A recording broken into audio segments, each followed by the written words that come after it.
Hoje eu quero falar de um assunto que é um pouco fora de moda, mas eu vou deixar a pergunta. Será que o jejum está fora de moda? Será que ele saiu de moda?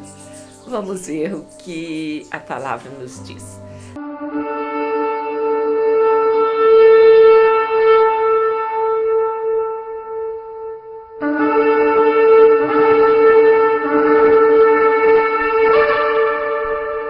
A começar por o que é jejum. De novo, lá no Google, né? Diz assim: é a privação parcial ou total de alimentos por um certo tempo. E aqui eu já vou passar as várias referências que eu encontrei na Bíblia com relação a esse certo tempo. Quanto tempo que se faz jejum? Então, eu achei até a tarde, aquele dia, à noite, noite e dia, até a hora nona, naqueles dias, dia de jejum, 2 vezes por semana, alguns dias, 3 dias, 7 dias, 40 dias. Então, todas estas referências bíblicas ao tempo, como eu disse, são bíblicas. Então, não existe um tempo que tem que ser o jejum. Então, o jejum é a privação parcial ou total de alimentos por um certo tempo. E este certo tempo pode ser dessas várias opções que eu citei aqui. Cada uma delas tem uma referência bíblica, mas eu não vou citar. Mas então, outra característica que a gente sabe é que o jejum pode ser coletivo e individual. O que é jejum coletivo? É quando alguém convoca um jejum e muitas pessoas aceitam esse desafio.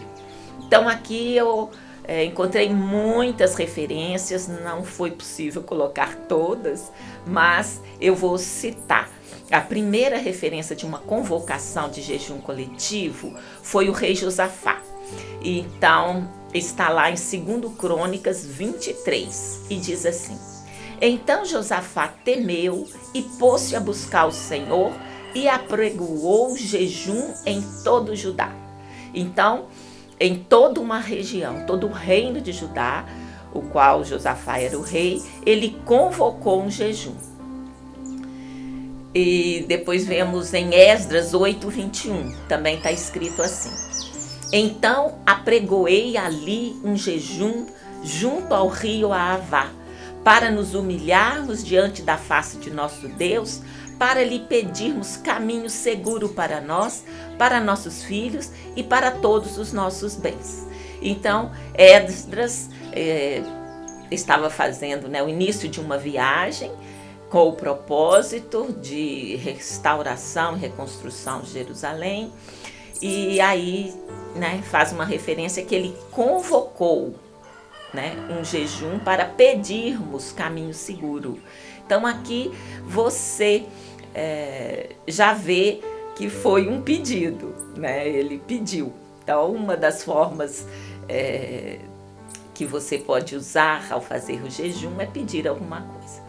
Neemias 9:1 diz assim: e no dia 24 desse mês ajuntaram-se os filhos de Israel com jejum e com sacos e traziam terra sobre si. Então, Neemias também no processo de reconstrução, tanto de Jerusalém quanto do templo, convocou um jejum geral para todos. Agora em Ester 4:16 diz assim: vai, ajunta todos os judeus que se acham em Suzã e jejuai por mim, e não comais nem bebais por 3 dias, nem de dia nem de noite. E eu e as minhas servas também assim jejuaremos, e assim irei ter com o rei, ainda que não seja segundo a lei, e se perecer, pereci. Esta é a situação de que o Amã decretou a morte de todos os judeus. Mordecai ficou sabendo, levou a notícia para Ester, e Ester então decide se arriscar, ir à presença do rei sem ser chamada, para interceder. E aí ela convoca um jejum a todos os judeus que estão em Suzã, que era a capital do reino na época. Então, mais uma convocação coletiva de jejum. Vamos a Jeremias 36:9. E acrescentou no 5º ano de Joaquim, filho de Josias, rei de Judá, no mês 9, que apregoaram jejum diante do Senhor a todo o povo em Jerusalém, como também a todo o povo que vinha das cidades de Judá a Jerusalém. Então aqui Jeremias, ele fala, no reinado do rei Joaquim, que foi filho de Josias, que houve uma convocação geral para todo o povo de Jerusalém e quem vinha das cidades de Judá.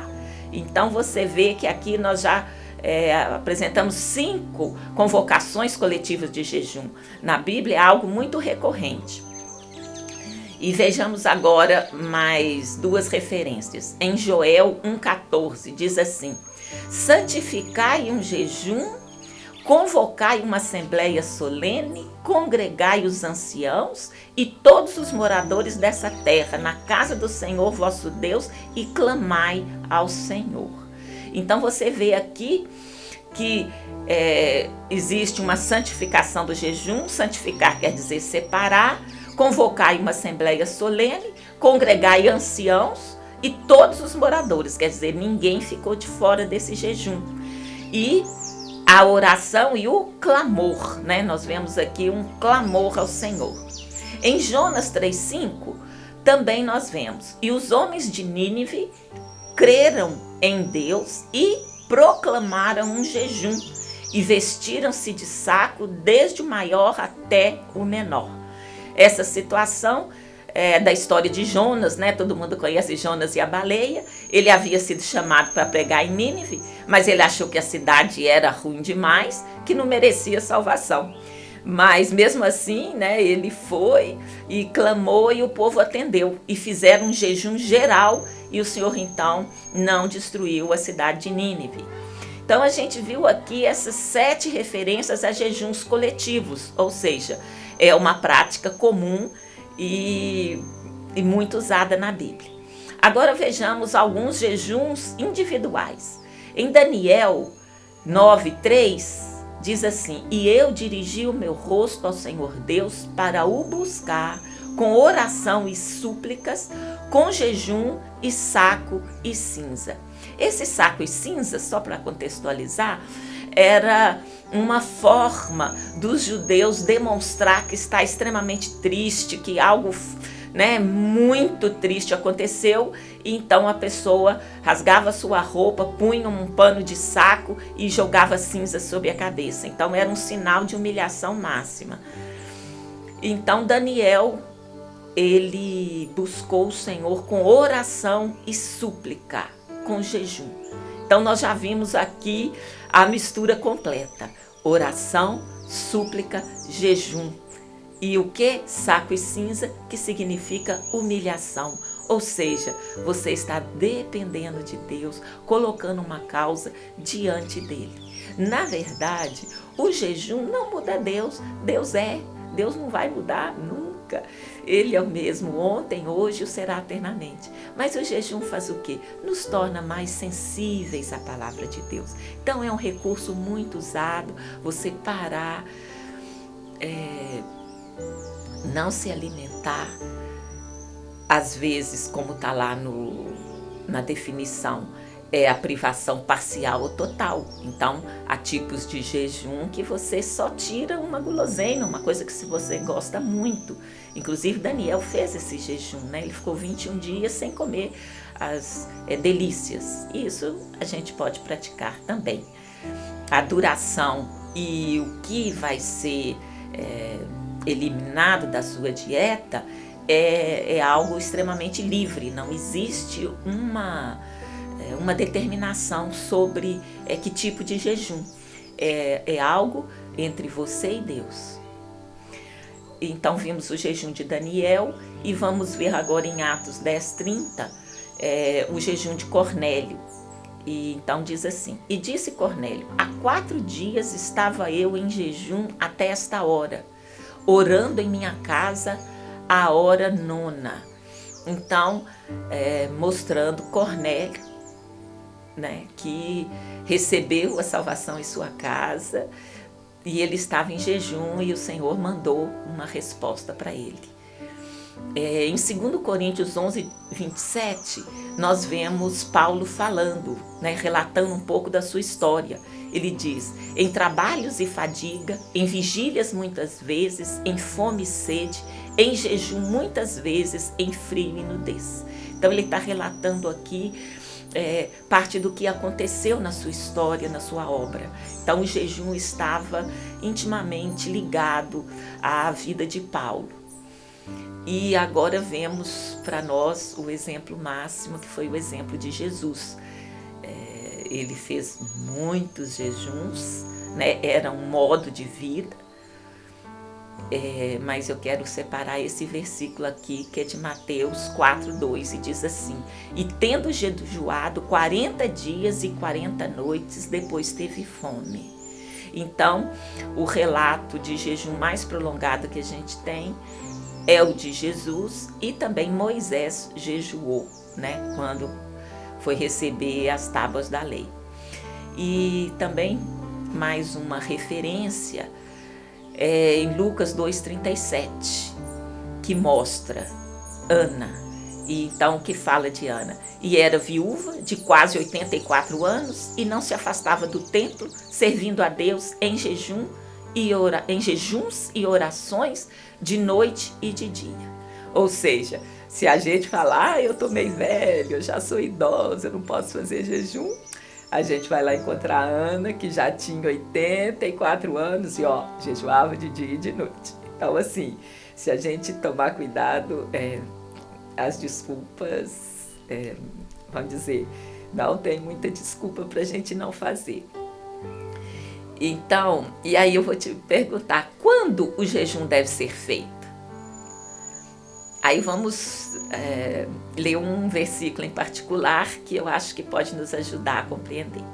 Mateus 6, 17 e 18 diz assim: tu, porém, quando jejuares, unge a tua cabeça, lava o teu rosto, para não parecerem aos homens que jejuas, mas a teu Pai que está em secreto. E teu Pai que vem em secreto te recompensará publicamente. Então, quando? Olha, é um estilo de vida. É parte de um estilo de vida. Jesus está falando aqui, ele não está falando, vai ser tal dia, tal. Quando jejuardes, ou seja, é um modo de vida. Isso é algo que deve ser inserido no nosso estilo de vida, e é possível. Você vê quanta variação de tempo nós encontramos, quanta variação de coisas nós podemos fazer. Então a gente tem uma liberdade muito ampla para inserir o jejum. E você vê que o Senhor que está vendo em secreto, Ele vai nos recompensar. Então a nossa oração e súplica e jejum, ela será atendida. Agora eu te falo, por que então que eu disse que está meio fora de moda? É porque, tipo assim, por observação, né? Parece que não é tema, assim, de muita pregação.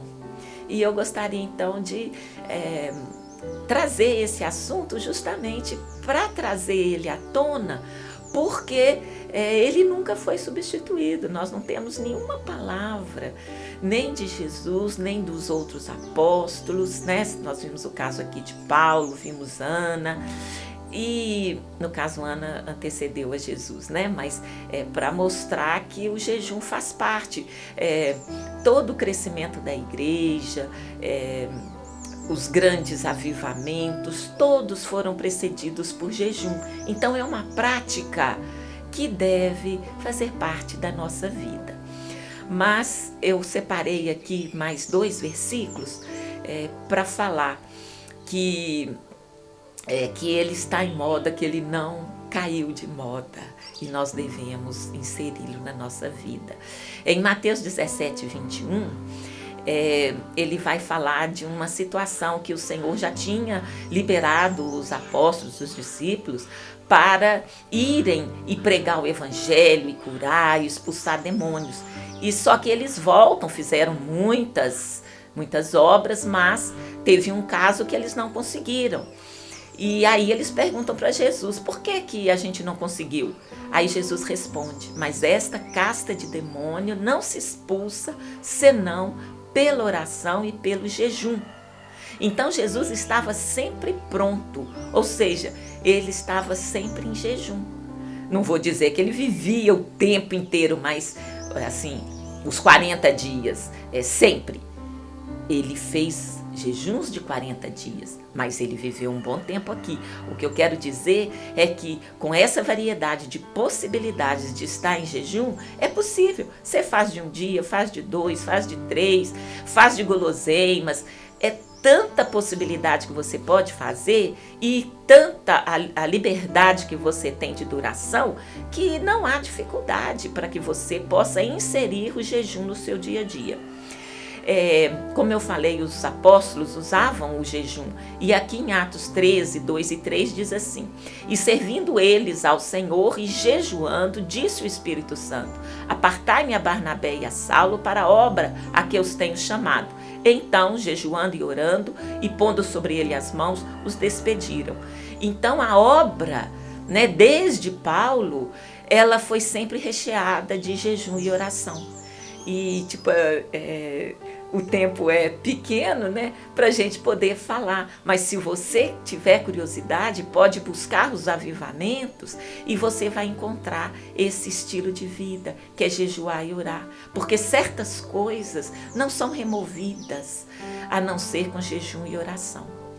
E só mais um detalhe que a gente já viu lá em Daniel, mas eu queria reforçar aqui, é que jejum não anda sozinho. Quem é que anda com ele? Vamos ver?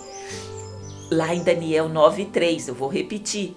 E eu dirigi o meu rosto ao Senhor Deus para o buscar com oração e súplicas, com jejum, saco e cinza, ou seja, oração e súplica. Em Efésios 6,18 diz: orando em todo o tempo, em toda oração e súplica no Espírito, e vigiando nisso com toda perseverança e súplica por todos os santos. Então, nós vamos orar com nosso entendimento, orar em línguas, que é um presente que Deus nos dá, com jejum, súplica. Então, é isso, ele anda acompanhado de oração no Espírito, oração em português e súplica, que é um clamor, é um pedido mais forte, quando a gente está assim, com o coração muito envolvido naquela questão, naquela situação que está demandando a nossa oração, a nossa súplica, o nosso jejum. Então eu queria saber se você aceita o desafio de incluir o jejum no seu estilo de vida. E, assim, a gente viu aqui, ele é uma chamada coletiva, ele pode ser individual, ou seja, você não precisa do pastor, do líder, te convocar para o jejum. Nós colocamos exemplos de jejuns individuais. Daniel fez individual, Cornélio, Ana, várias pessoas. E há convocação de jejum pela liderança, para todo o povo. Então, assim, você pode inserir o jejum na sua vida. E eu queria te conclamar a isso. E queria dizer que escolha Jesus, seu estilo de vida, e será um colaborador do reino de Deus. Em Efésios 5:1 diz: sede, pois, imitadores de Deus como filhos amados. Então nós somos filhos e podemos seguir aquilo que o Senhor deixou para nós, que está expresso na sua Bíblia. Então, que a gente possa ter uma boa semana, refletir sobre isso e saber que a variedade de tempo e do que se abster é imensa. E isso pode caber na sua vida. Eu gostaria de te desafiar a isso. Em nome de Jesus, tenhamos todos uma boa semana. Em nome de Jesus. Muito obrigada.